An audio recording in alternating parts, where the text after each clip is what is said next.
Alam niyo ba kung ilan yung namatay sa inyo? On our part, Your Honor, wala pong hindi po namin alam. Ako, hindi ako taga inyo, pero alam ko kung ilan namatay sa inyo eh. I don't understand. Makita ka ng administrator at hindi niya alam kung magkano yung property dun sa lugar nila. Trabaho ng LGU eh. And So that's kung tumatakbo pa rin to sa... Tama rin po ba? Um, O, it's on record. Gusto mo ipasomon Yes. ko yung records ng Senate? in line sa sinasabi ni Attorney Fernandez na mga canceled na mga licenses. But documents will show that they are still operating in the different LGUs, Mr. Chair. No? So since they're still operating sa mga iba-ibang LGU, it is also the responsibility of the mayors to make sure that they are not operating anymore. That the BPLO must ensure that they are also not operating, that they should be canceled, they should be closed. That they are still operating in the different LGUs, Mr. Chair. No? So since they're still operating sa mga iba-ibang LGU, it is also the responsibility of the mayors to make sure that they are not operating anymore. That the BPLO must ensure that they are also not operating, that they should be canceled, they should be closed. Yun ang trabaho ng LGU eh. and So that's kung tumatakbo pa rin sa mga LGU, correct. that also must be investigated, must be questioned, Mr. Chair. And that's the reason why I asked Congressman si General Cruz to submit to me all the illegal hubs in the whole country. Kaya nga he will be turning over to me that 402 documents listing the different municipalities and cities. Identified na kung nasa na yung lugar eh. Kaya isasubmit natin sa BPLO, isasubmit din natin sa mga mayors. So can you kindly give it to us, General Cruz, and then I yield back to Congressman Castro. Tanungin ko lang sa yung mga local officials natin, both Porac and Bamban. Ang daming ang daming pananakit na nangyari, ang daming tortures na nangyari. Alam niyo ba kung ilan yung namatay sa inyo?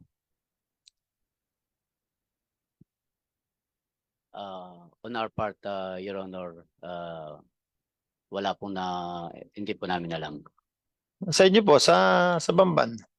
Your Honor, wala rin po akong alam na kung meron namatayan. Ako, hindi ako taga inyo, pero alam ko kung ilan namatay sa inyo eh. 63.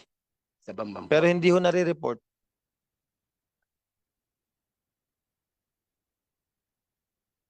Kasi pag mayor ka, alam mo lahat ng nangyayari eh.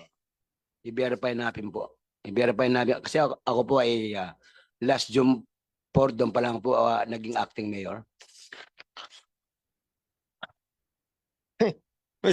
So that's why important, kaya nga sinasabi ko sa inyo, ang lakas talaga ng welfare clause na section 16 ng LGU eh. Pwede kayo pumasok sa any establishment under your area of jurisdiction, area of responsibility. Kung hindi nyo ginagamit yung PNP at hindi rin alam ng PNP, talaga may problema po sa lugar ninyo. Then the DILG will have to summon you. They will really have to question you for being ineffective sa inyong trabaho as LGU officials. Mabigat ho yun ha. May torture na nangyayari. Andun nakita oh. Yung ibang pinakita doon na mga na-torture, namatay na. Hindi nga, namatay sa loob ng compound ng both Bamban and Porac, pero tinapon sa labas. Alam niyo dapat yan. So, Mr. Chair, the social cost is really too high, Mr. Chair, as compared to the benefits that the IGL is giving our country. Ang daming tinatamaan, Mr. Chair, nitong mga pogo, nitong mga IGL nito. Number one is really the corruption. It corrupts our national government. It corrupts our local government. It corrupts our people. The people in the service.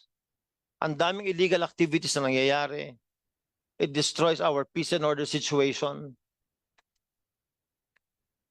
Increased criminality, human trafficking. Mr. Chair, mabigat itong problema natin na to. And a solution must be done. I do not want to say, itigil na natin to ngayon.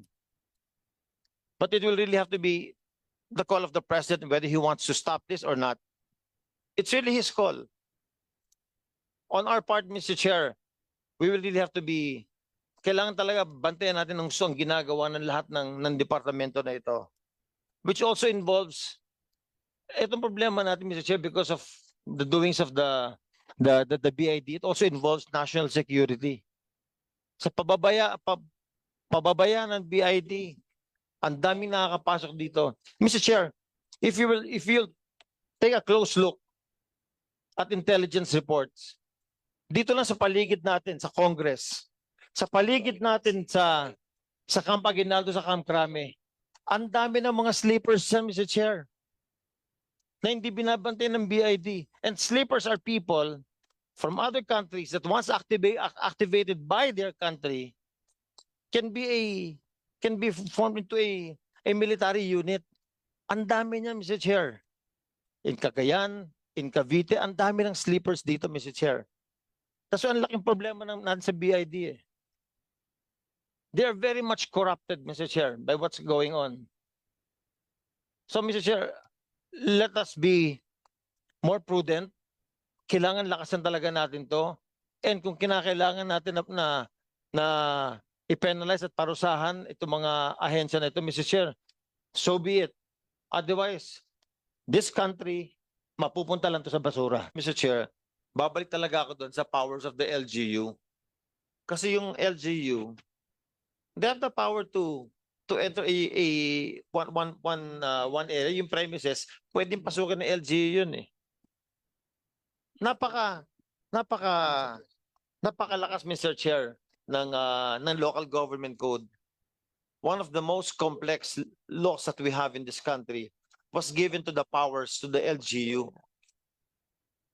Ang LGU, if you'll take a look at sa munisipyo po kayo eh. So, may clause under municipal mayors. Titignan niyo titignan niyo yung Article 1, Section 444.b.16. Binibigyan kayo ng powers. Yun yung ang katumbas nun is Section 16 of the Local Government Code, which is the welfare clause.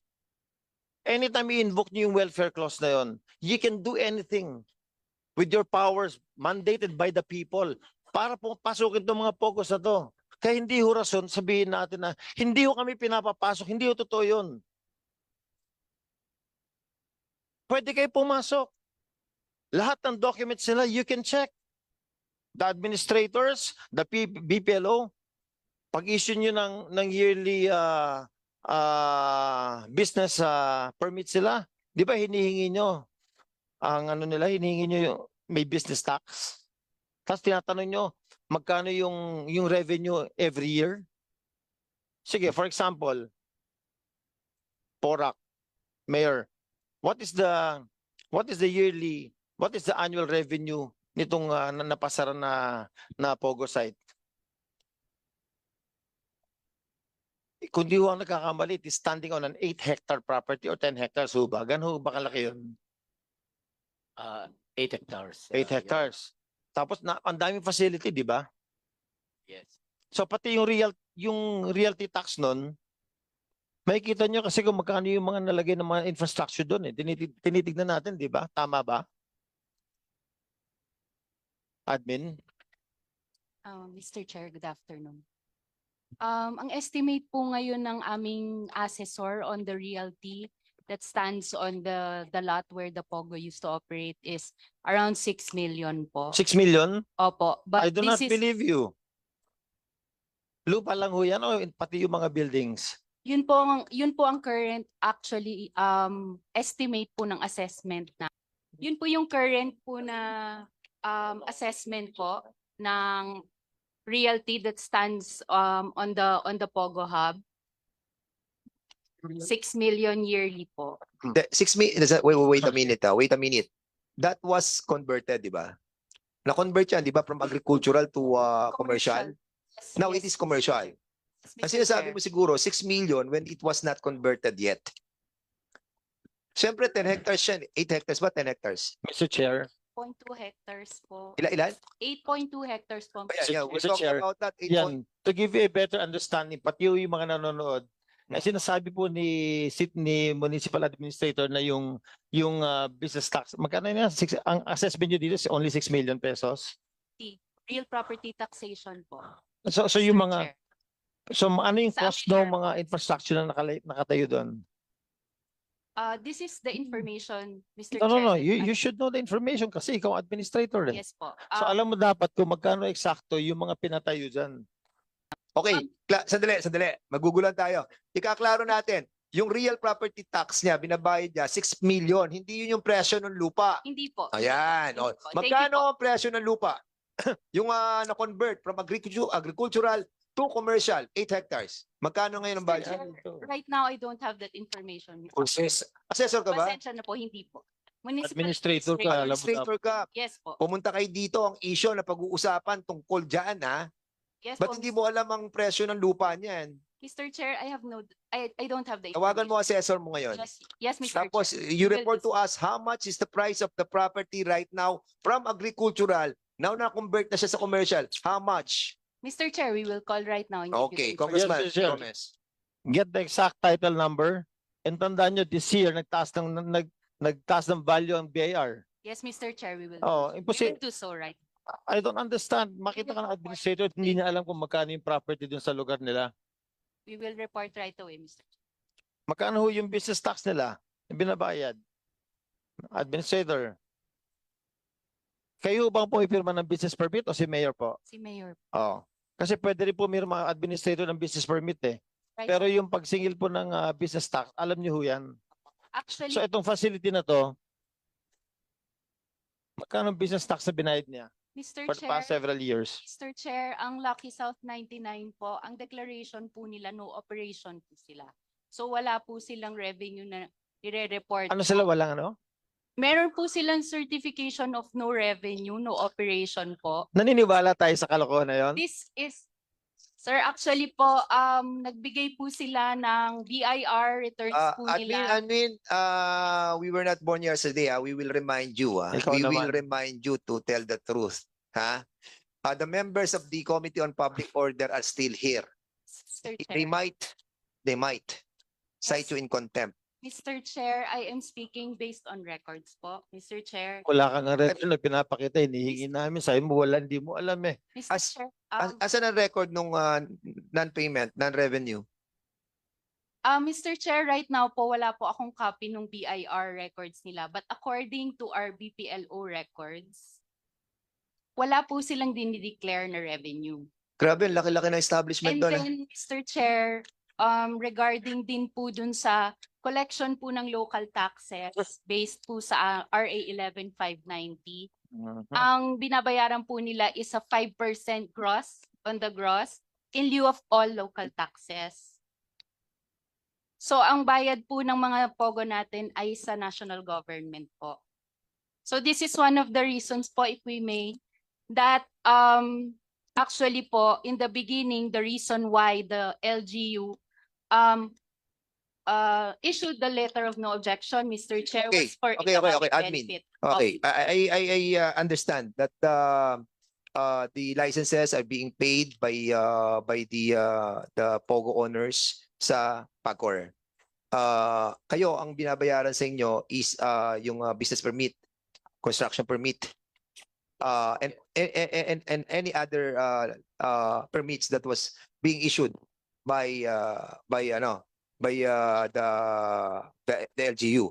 Doon sa lahat ng mga establishment that were constructed and given permits, how much were collected by the LGU?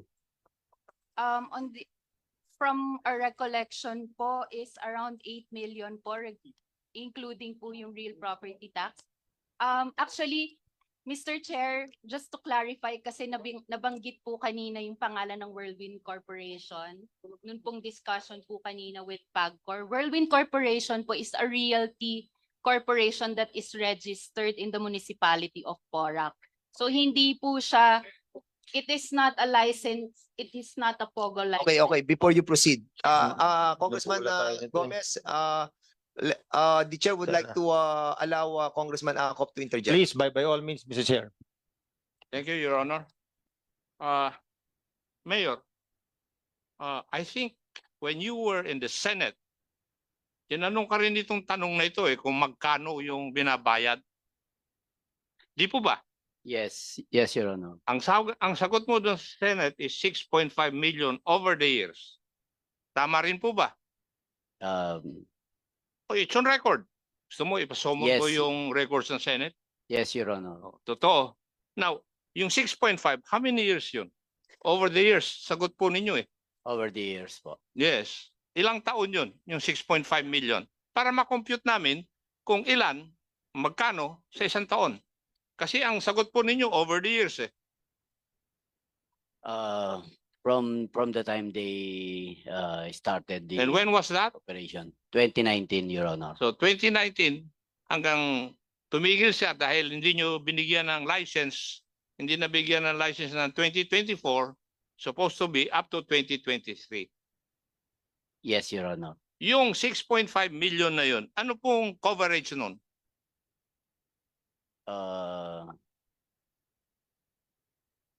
The Real property tax? some are real property tax, some are building permit, occupancy permit, Your Honor. Kasi you have to pay tax on the buildings constructed, di po ba? Yes, Your Honor. Yes. So, ang total nun is 6.5 million. Opo, Your Honor. Oh, sinabi po nga nyo sa hearing na yon that the amount is minimal and did not contribute strategically or maximally doon sa sinasabi po ninyo na pag-asenso ng inyong lugar na Porac. Di po ba? Yun Opo. po ang sagot nyo sa Senate if I remember it right. Opo, Your Honor. No. So that's Your Honor, yun po yung binabayad talaga, 6.5 over the year. Okay, medyo naklaro na natin yan, no? I understand that the PAGCOR receive the big amount on the what do you call that? The registration, the $100,000, and then the performance fund of $300,000. Di ba? And these are being received by the PAGCOR, no? But there's no denying still that yung committed na, but going back to what we're talking about, yung committed illegal activities, no, pertaining to the much more revenue coming from the different scams that were committed inside the hub. Yun po yung ating babalikan. Anyway, Congressman Gomez, Yes. you still have the floor, and reminding you that you still have like 1 minute and 17 seconds. Thank you, Mr. Chair.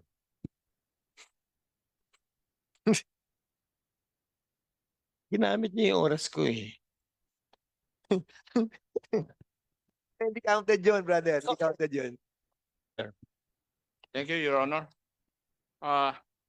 Mayor, I think when you were in the Senate, tinanong ka rin itong tanong na ito kung magkano yung binabayad.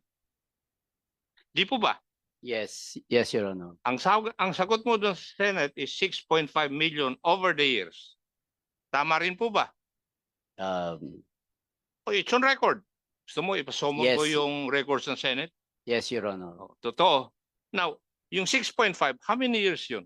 Over the years, sagot po ninyo Over the years po. Yes. Ilang taon yun, yung 6.5 million? Para makompute namin kung ilan, magkano sa isang taon. Kasi ang sagot po ninyo over the years From the time they started the And when was that? operation, 2019, Your Honor. So 2019 hanggang tumigil siya dahil hindi nyo binigyan ng license, hindi nabigyan ng license ng 2024, supposed to be up to 2023. Yes, Your Honor. Yung 6.5 million na yun, ano pong coverage nun?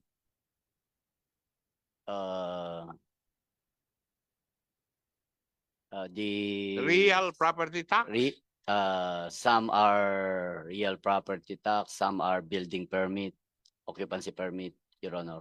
Kasi you have to pay tax on the buildings constructed, di po ba? Yes, Your Honor. Yes. So, Ang total nun is 6.5 million.